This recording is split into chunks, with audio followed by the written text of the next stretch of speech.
Right, it's filming now. All right, we're fine. filming. But, we're filming. I know. Just let me put my lip gloss Melanie, on. we're filming.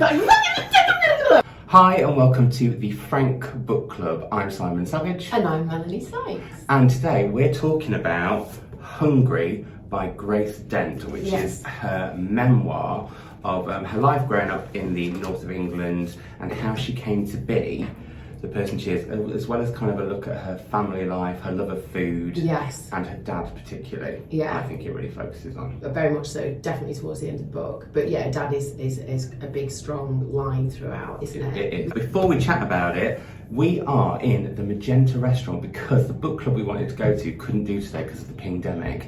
So we're going to be filming there in August. And very kindly, the hotel that I'm staying in, the Megaro, not spawn, not an ad, just a fact, very kindly said we could have their private dining room, which seemed very apt. Yeah, no, it's really lovely. It's supposed to be set up like a train carriage. It is, and apparently this is where they discovered the dye Magenta. Which is why we've got Magenta everywhere. So get that, not only is it book facts, it's historical facts, fascinating facts. Yay! So, my first question as always. Oh no, we're starting with that again. Do I like it? Did you like it? I did. I thought it was a really easy read. I laughed a few times. I think some of the things she's got to say are hilarious. What about you? Just quickly, because obviously I need to say I didn't know who Grace Dent was until recently. Okay. Because I don't watch much TV. And I don't buy newspapers. So this was really interesting to read about somebody I've only just been aware of. I've known about her for a little bit, but that's through Chris, my husband, who, when I read this the first time, because this is a reread for me, I met Grace and she came up and she's like, I've been following Chris on Twitter for ages and and knew her through her reviews of kind of in The Guardian about food. Yeah. And I also know that she did a book which was all about how to leave Twitter. Like you, I laughed a lot. I actually got very emotional at the end. Well, I didn't laugh a lot, just to be clear. Oh. If you did, bully for you. I remember the moments that I laughed out loud. Yes. The book really resonated with me and made me laugh in parts because I recognised the people and the northernness of a lot of it. And I think that's something that I really love about this book, is that in a lot of ways it celebrates the north. Isn't always positive about the north, but I did, as a northerner, that resonated. Do you know what? It's set in Carlisle. Yes. I haven't looked. I meant to look on the map to see where that is. My geography of this country is not good. It's below Newcastle. It's on the opposite side of Newcastle, right. And it's sort of below Glasgow, but above the so Lake it's District. Proper north. Proper north, yeah, because we've had a conversation about this. I think I'm northern when technically I'm from the Midlands. Yeah, and I'm from the northwest. Yes. So. Which is one of the reasons that Melanie is judging the Portico Prize for Northern Writing, which is very exciting. I'm just putting a plug out for that there. I know, it is very exciting. I'm going to have a lot to read. Oh gosh, what have I let myself in for? And she's still doing book club. How did you feel about how she wrote about the North? On one hand, it was very positive and celebratory whilst taking the mickey, but on the other hand there was this kind of wanting to leave it. You're from the north, I'm from the north, and we both moved away at different points. I had no burning desire to leave the north. I just ended up in a job that dictated that I had to do that because I wasn't having enough work where I was, so I had to go south. But I never had big aspirations about moving to London at all. It just happened for me. So no, I wasn't ambitious in that way. She's very ambitious. She is. Which is great. Yeah. But I didn't feel that about the north of England. I didn't feel like I was escaping. It just happened. And it was a great change for me, really was. Because it opened up my world a lot. But I certainly wasn't at home dreaming about London. I mean, it just didn't even... I hadn't even been to central Manchester until I was like 16. Wow. Yeah, like I just wasn't out there and adventurous. So I like the way she wrote about the North. What I found interesting, she does talk about herself as the word povo comes up. Actually, the poor, like, you know, like a pauper. Yeah, in my world where we didn't have much, we weren't. When she talks about how much food they buy from the supermarket and building a vestibule, that's slightly middle class. It's not quite like the working class background. Working class, isn't it? It's like the top of working class. So it didn't resonate with me at all in terms of my personal northern experience. Hers was like those top of the working class who are just about trying to get into being middle class, like as an active thought process, whereas we were just working class. Yeah. So it didn't resonate with me because it wasn't my experience, but I heard it and I could see it, and that's great. And maybe that's where her desire for greater and bigger things came from, because within her family they kind of were doing that with the food they were buying and the things that they were aspiring to have. And she talks about, oh, that's posh and these are posh. Those words I didn't hear those words when I was growing up. People didn't talk about things being posh or not posh. Things were just what they were. That's really interesting, because I think there is a group within the working classes, and I think it's because I lived with my grandparents, because my mum was very young for quite a long time, and my grandparents were so aspirational. We were working class, but they definitely thought they were middle class, if you know what I mean. Yeah, well, I got a hint of that in this. Yeah, and I think that's where probably that also resonated with me. I think that's something that isn't always depicted. I don't even know what depicted is, Melanie. Depicted, but I really, really enjoyed that. What I found fascinating was her drive and how much she wanted to be famous. That I don't know, I've not read someone be quite so... No, I've never read something like frank about it. Yeah, it's quite extraordinary to read. She actually says she wanted to be a national treasure. Oh my God, what a thing for somebody to say. I'm not judging her, I just think it's extraordinary that she's absolutely at peace with saying that. And that's cool. It is, however, wow. I mean, it's called Hungry, but it's not about food. It's the hunger to be successful. It's fame hungry. It's because she wasn't hungry at any point in her life, actually. In fact, there was too much food by the sounds of things. You know, there was stashed freezers and stacked fridges, and her mum's going, "You've got to eat this because it's going to be going out tomorrow. It's going to be off tomorrow." And so the hunger is definitely the fame. I think that's what that title's about. That's how I read it. I felt it linked in with all of it. It felt like the hunger to be famous, but also this hunger for more food, and the fact that she always really wanted to... There's something about how she celebrates restaurants, like the one we're in, which I thought was really interesting, because, again, it's that aspirational thing, and I do think if your family put that... It's odd. It's a really interesting depiction of working class, because often working class is seen as everyone's on the breadline and that's kind of it. Everyone's really poor, but there's actually a real mix of course there is, because there is. You can't whitewash anything with any label. No. We know this. So it is tiny, minuscule, different experiences within a class. It's the same. It's the middle class and the upper class. It's just, at the end of the day, it's about people. Yes. Yeah, I would agree with that totally. And I think the way that she writes about how class changes for her and how she's aware of the changes in class and how she looks at that, I find really interesting. Caitlin Moran does that quite a lot, where she looks at how, if you're working class but you move into middle class, do you stay working class roots, and how some people will instantly go, well, you're not working class anymore. It's a really odd thing. Like, I now am admittedly middle class, but I like to think I've got working class ethic. Yeah, but you have. Yeah. So have I. But I think sometimes people will whitewash that and be a bit like, oh no, you can't have that anymore. Yeah, but people say a lot of stuff that's a load of bull, don't they? I mean, the fact of the matter is, your roots are where your roots are from. Your foundation is the things that you were taught as when you were a child. They don't leave you. It doesn't matter how financially more stable your parents might have been. It doesn't mean that you don't understand the value of money. Working class people do tend to understand the value of money, and you take that into your success, and don't waste it, and be mindful of what you do with it, and don't spoil your children, and all the other things that happen. So I mean, my son, my eldest, has to come to me if he's got holes in his jeans and says, "Do you think I need a new pair?" He's not a child that goes, I want. But that's because he's been brought up in an environment based on my working class roots, is that you have to work for the things that you get, and you just can't have anything you want any given time. And he's got that ethos, and he might end up being way more successful than me financially, but he'll always have my working class roots instilled in him, and it will be passed on. So people talk a lot of nonsense, but it's how you bring up the next generation that makes the difference. Sorry, I've really gone off on a tangent. No. But it links into actually the one thing that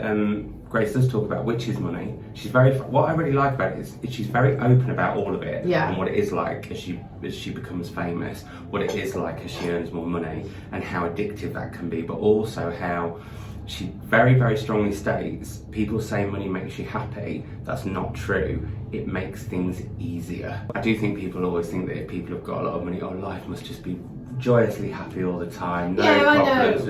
And it does, it makes things easier. Well, for me, and I haven't got to that point particularly, but for me, money, it gives you freedom. Yeah. It does give you freedom. It's not necessarily happiness, but it's a little bit more freedom to be yourself. And I think it's useful. You know, if you're constantly on a treadmill and you just, whatever you're doing is just washing its own face and it's a survival instinct. Of course, money will bring you freedom to have more joy. And that's a really good thing.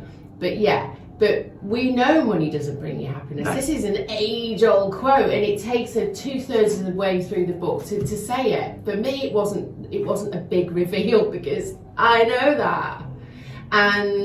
But maybe people that follow her, you know, might think that, but it's not the general thought process anymore. I think it's quite an old concept that people will say that, because I think people really know that now. Yeah. Can we talk about the actual writing for a minute? Yes, we can, always. There is some passages where she talks about her Auntie Frida that are so rich and poetic. I loved it. Yeah. I loved how she writes. I don't think there was enough of that kind of writing in the book. I felt it was, when it happened, I was like, oh God, she's really got an amazing way with words, and then it would disappear again. I agree with you, and I think the bits where I found the roting, honestly. Yeah, we're full of that today. I don't know what's happening. I blame the AC. I'm bloody freezing. In terms of the writing, I felt very similarly, and I think the book came alive the most when she was writing about family, and when she was writing about her dad and her mum, and actually when she was talking about how she became famous and all that, it felt a bit like, I think, the whole celebrity thing is, which is a little bit, what's the term I want to use, where it's all a bit, it's about the cover, not about, but it lacked the depth. That's what I want to say. About her experience of becoming famous. Yeah, it was like top notes. Sort of. Well, for me, it was almost a pedestrian walk through becoming famous. Yes. It wasn't actually about how that shift. So if I ever was to write a book, my experience of fame really was a battleground, and I still have scars from it, but I never wanted to be famous. I was dragged into it kicking and screaming. I mean, when I was first offered TV, I was turning it down. I remember ringing an exec at Channel 4 telling him, no thank you, I don't want to do The Big Breakfast. He'd had me do some audition and I got it, and I rang him to say it's not for me. I mean, that's how much I didn't want to be famous. I've done it because it was the next career that was offered to me, and you can't turn that stuff down. No. Whereas Grace very much wanted to be on TV and to be famous, and I think it's amazing that she wanted something and it happened. I didn't want something and it happened anyway.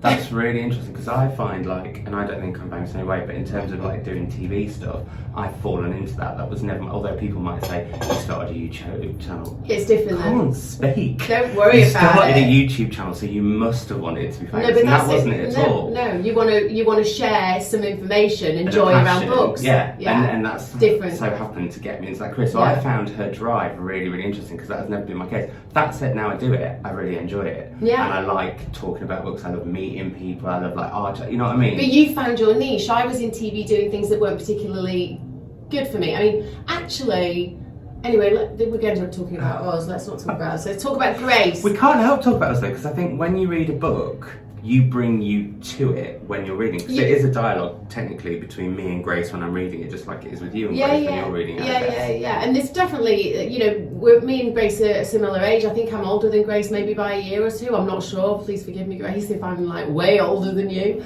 But obviously the points of reference are very similar to my age group, whether it be food or music or whatever was going on socially, politically at the time in the 80s when she was a teenager. So obviously I completely aligned myself with the things that she was seeing, hearing and reading. but our experiences are completely different. What I'm interested in, what we don't get, is any experience of how fame has affected her life. She says that when she was wounded and she's worrying about her parents, and people recognising you in Tesco does not help with the pain that you're going through. So the fame doesn't make you feel better. So she obviously works that out. There are points where she says it does though. Do you remember when she was talking about initially on Twitter and initially going on telly and people start to tell her how great she is? And I can understand that. It's lovely when people compliment you.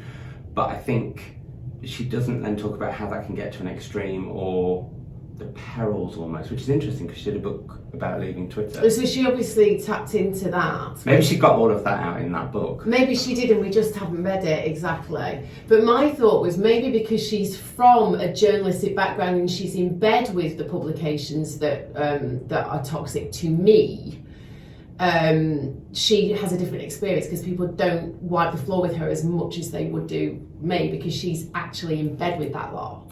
That actually links back to, we were talking about the writing style, and I was trying to work out what it's surface level. That was the term I wanted to use. It's very like when you read, I used to be an entertainment journalist for a little while, for my sins, for a gay magazine called Bent. It did what it said on the tin. Oh my god, but that's a great read. It was great because I got to see that side of the industry, and I got to see how difficult that is, and how it's often not.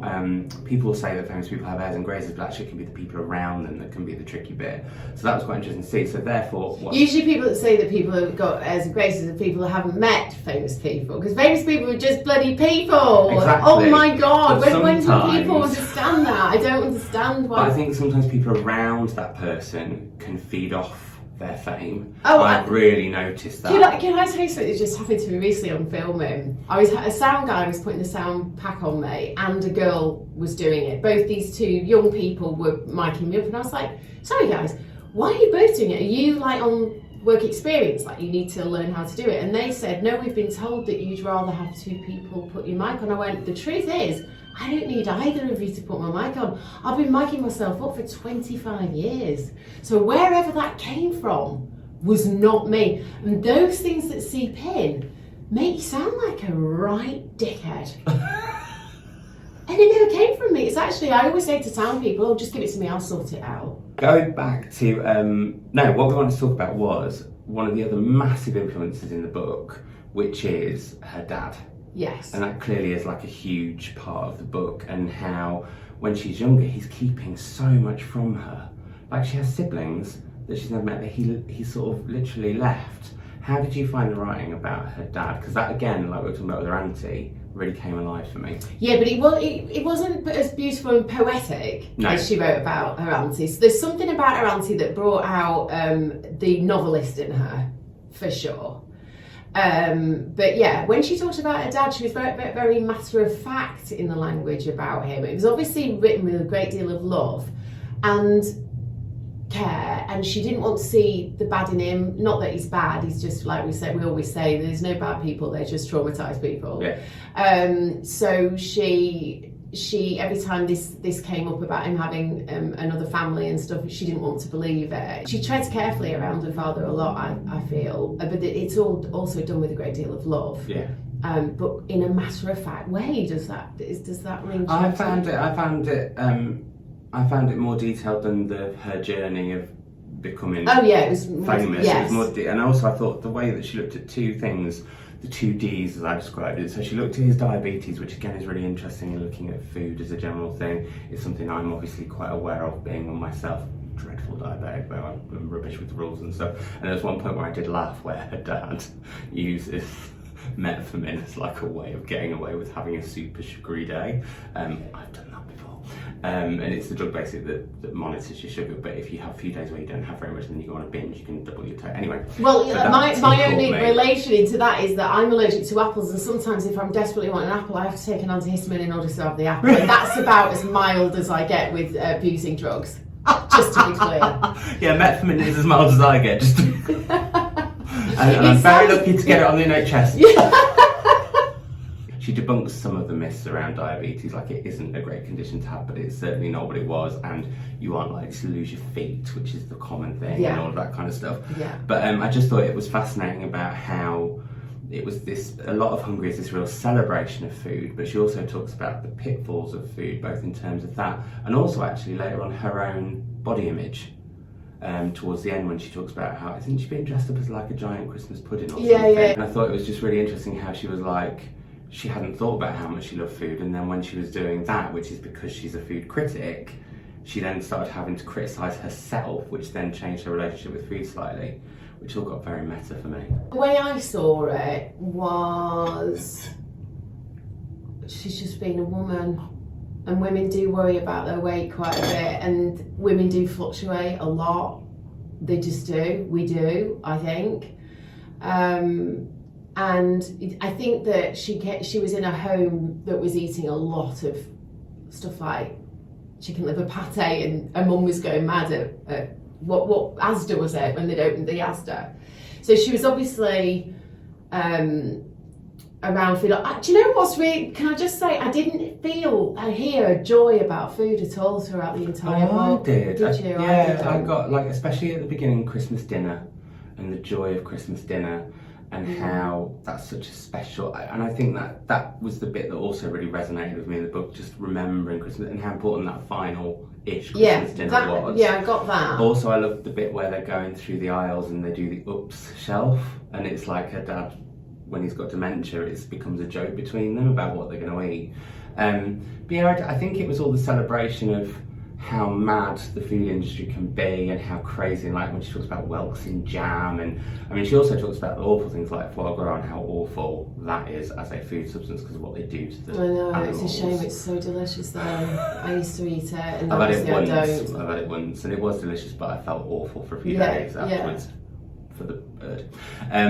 But yeah, I know what you mean. Of course, like, it's so horrendous. I would never eat it now, but in the 90s I ate it quite a bit. It was always on menus, and I didn't really think about what I was eating back then, and it was just delicious. You made me watch my octopus teacher, and I can't eat calamari anymore. So that's well, this all is I'm a good gonna thing. say. But anyway, go on. But I've had an odd relationship with my weight because I was told when I started YouTube, can you go away, lose weight, come back in 6 months? That was the sort of comments that I was getting. From who? Oh, random people. Oh, random right. people. And then also so nobody of note. No, but also it was like a thing that I was worried about when I started doing some stuff. I was like, oh God, am I too big to do this, that? And people were like, no, we need to be more. But I think there's also a weird thing that I thought she looked at, which is about how, because of body positivity, we're not meant to look at our flaws, we're meant to celebrate them, and we're meant to, and actually, that's not healthy either, because it's a whole different mind. Yeah, I thought it was, obviously,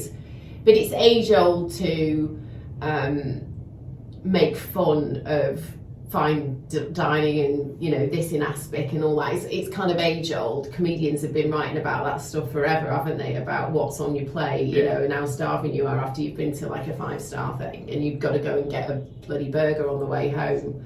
I'm a big foodie. I absolutely, I make noise when I eat. It's I can't help myself. Do you know what I mean? Is everybody know about Mel's enjoying that because it's and I'll try most things and all the rest of it. I just didn't hear the joy of food. I think I do. I think for me it was that as she was growing up in that aspirational to go and eat in these restaurants, and then the joy when she started it. But admittedly that also fades for her because she knows when she goes now, there's a picture of her in most restaurants. There's people don't behave the way they normally behave, all of that. But the bit that I found really poignant in the book was the dementia of her father, and that downward spiral. That made me very emotional. Have you got experience of that then? Yes. Right, okay, that's why then. Yeah. So who? My great uncle got dementia, and he used to memorise Sherlock Holmes stories for me when we went on walking holidays. You told me about that. Yeah, he was so lovely, and I remember him being at home, and it was it's so hard to watch somebody. But I think she wrote about that really honestly and openly, and doesn't always paint herself in the best light with that, because she kind of tried to run away from that in a lot of ways until she couldn't. So I just wondered what your thoughts were on. Well, I have no experience of it. But obviously I know about it, I've seen films about it, I've read books about it, and I think that it was a really heartwarming, heartrending, painful period for her, and absolutely she was able to write about it and reflect that. So I thought it was really beautifully done, actually. And she talks about her and her brother actually laughed about the situation at one point, and what a relief that is. And it is a relief. You have to be able to. You can't be earnest around this situation. You can only be yourself. No. And so it was a good lesson in how to be in such a horrible situation. I mean, when there's a line that did make me laugh out loud when she says to her mum, I think my dad might have like onset dementia, and her mum said, well, it could be that, or he's just a dickhead. And that made me roar. Her mum's hilarious. Her mum's wit in it is hilarious. Yes. Like the acerbic wit is just brilliant. Yeah. I think actually her mum and her auntie both come fully formed. Her dad does actually to a degree. I loved the way that she wrote about that. And I think for me, like I said, I enjoyed reading it immensely, but the particular highlights for me were about her family. I think that was where the book really came to life, with her auntie, with her mum, with her dad. Yeah. So I'm intrigued to see what her debut novel is going to be like. Oh, is she writing one? Yes. Oh, well, that makes sense. So I'll look forward to that, because like I say, there were sections in the book that I thought, gosh, she'll make a fantastic novelist, and she's doing one, so yes! So we've had some questions from our lovely, lovely read-alongers, as I like to call them. First of all, Louise Fairbrother, did you want to eat all the food mentioned in the book? Because it made me hungry. It didn't make me hungry at all. Did it not? No. Oh, I was something, but you know me, an excuse for a cake. I was hungry quite often. And Maybe you don't eat. I was going to say you don't eat it all, because I'm never hungry. The minute I feel it, I'm eating something. So no, it didn't. It was more, for me, it was more, you reminisce about the certain foods that were out at the time, and how, it definitely was like in the 80s there was an explosion of ready-made stuff. My mum thankfully made home-cooked meals every single day, but occasionally, if she was working late or working, we would have Finder's crispy pancakes, and I loved those, and I suspect I probably still would love those. Well, that's what you get for tea when you come to ours. Perfect. Lids 221B. It's not like 221B Baker Street in Sherlock Holmes, maybe. How does the book marry her humble beginnings to her choice of career? Now, I find this interesting because I think it doesn't matter what your background is. You can have the career that you want, whatever. You've just got to work with it. Yeah, it's interesting that people would think that you can't do whatever it is that you want to do. It's called manifestation, and it doesn't matter where you're from.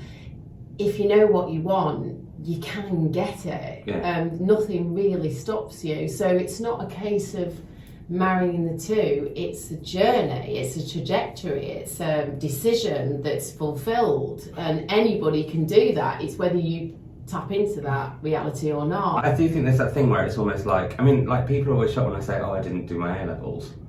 Well, how have you got to where you've got? I just worked bloody hard. And I think that's what it is. It's about your work ethic, no matter what your background is. Yeah. It's your work ethic. And I think it's also about finding your passion. And once you find that, you're off. I think that's the ultimate aim, isn't it? To find what you're good at. I probably realised I was a creative very early on. I was very creative. I loved writing and I loved drawing.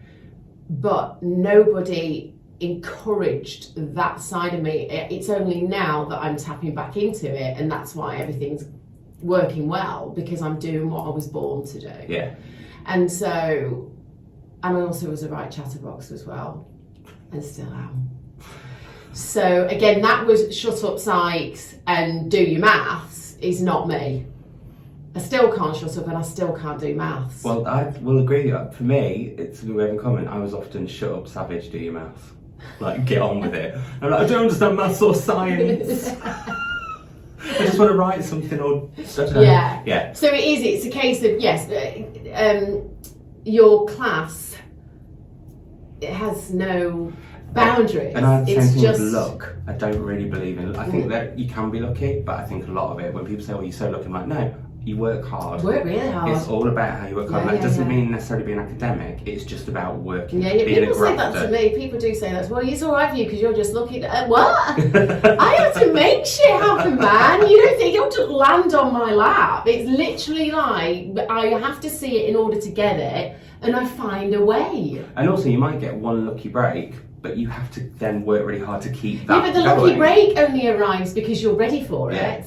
Yeah. There's no surprises in life. It's just a life that's going to happen. You've got to be open to see that when it arrives and take the opportunity. If you blink it, you don't see it, and therefore it doesn't happen. But you have to be open to it. So class has nothing to do with it. It's about having an open mind and knowing who you are and what you want. So that's our thoughts on that one. Amanda would like to know tell us about our most vivid early food memories. It's Ribena on food. Oh, and having no milk. I've talked about this when we talked about Sugar Bane. We didn't have milk, we had water on cereal because we didn't have very much money when I was a student. Okay. Those are my two memories. But yeah, we could afford Ribena on Frosties. Yeah, it's interesting. One of life's great mysteries.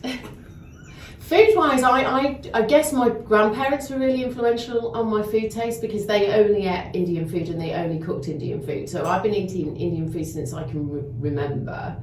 And that obviously, and they were just big pans of amazing food and chutneys and everything. Ooh. Oh, you're making me hungry, Melanie. Yeah, now I'm hungry. It's lunchtime though, isn't it? And just that my mum always cooked. Sitting around the dining table every single night was part of my childhood and is part of my kids' childhood now. That all of these good habits happen. We've never been a TV dinner type of family. I wasn't then, I'm not now. So for me, that was key. So it's not necessarily specifically the food, although my mum was brilliant at cooking and making something out of nothing if we didn't have much. I mean, what you can do with a tin of corned beef in the Sykes family house is quite something. Wow, okay. And spam. She put what they called, not peppercorns, cloves. She would stick a tin of spam, open it, stick those all in it and roast it.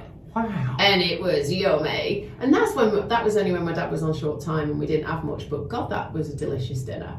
So it's being creative in the kitchen and making sure that you sit down with the family every day, and that is definitely my memories of food as a child. I think it's like actually spaghetti bolognese was a big feature in my childhood. But I Was think it? that was just a big thing in the 80s, full stop anyway, spaghetti bolognese. And actually that's how Hungry starts when she's talking about sketty. Oh yes, Getty, yes. So Jane Nolan, who's my best friend Pip's mum. Hi Jane. Hi Jane! I found the book both condescending and endearing. What? Or is that just me? Now I asked her about this. Condescending, I'm curious. So I said, condescending, tell me more. And Jane said, her humble beginnings as if she hated all she stood for and wanted to reinvent herself, but it was at odds with her genuine affection for her working class roots. Maybe that's what I was talking about a little bit, how I found she was celebrating the North, making fun of it, but also kind of wanted to escape it. But I didn't find that condescending. Yeah, and I think that's just the wrong word. And I didn't. Sorry, Jane. Sorry, Jane. It probably is the wrong word. It's maybe it was. You might have found that irritating.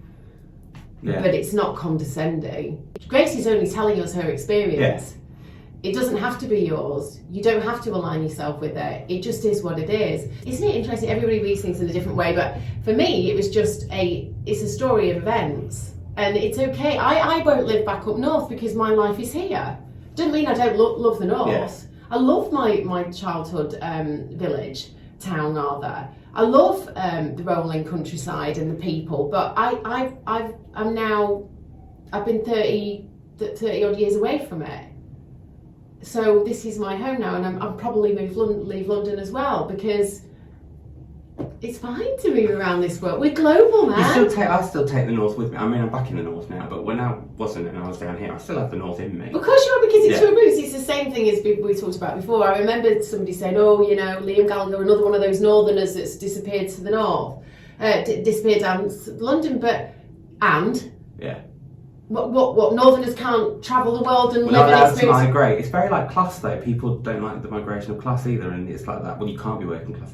Oh, it's fascinating. It is fascinating. It is fascinating. You can do what you bloody well like is the upshot of this conversation. Final question. What was your favourite food memory from the book? Leprosy Girl would like to know, and I would say Christmas. Just the way she wrote about it so fondly. Yeah. I guess I liked all the excitement around the food shopping in the 80s and what was coming into the house and all the delights her mum had picked up, and I liked that. I liked that. That was quite fun. So, there we go. That's your thoughts, our thoughts. Leave comments down below on what you thought if you didn't get a chance to ask questions in advance. And we will now tell you what our next book is. But I'd recommend Hungry for people to read. Also, the audiobook is read by Grace and it's brilliant. Okay, cool. And I guess if you know Grace already, it's really good. It was just my introduction to Grace, having just briefly met her on that show that I've just done. And we're both looking forward to her novel very much. Oh, yeah. Next choice. Go on, Grace! Our next choice for August is Dara McNulty's Diary of a Young Naturalist, which has won so many awards. And I think he is 16 or 17. It's so exciting. So exciting. And then, just to let you know, because we're announcing 4 books at a time, in September we'll be reading Leave the World Behind by Ruman Allen, and then in October we'll be reading The Lying Life of Adults by Eleanor Ferrante. So thank you as always, Melanie. It's been a joy, it's been a treat, it's been delicious. Yay! And it's our first Frank book club. And as always, we were Frank. Always. Which makes it sound like we're a band. We were Frank. But until next month, it's goodbye from me. And from me. See you later. Bye.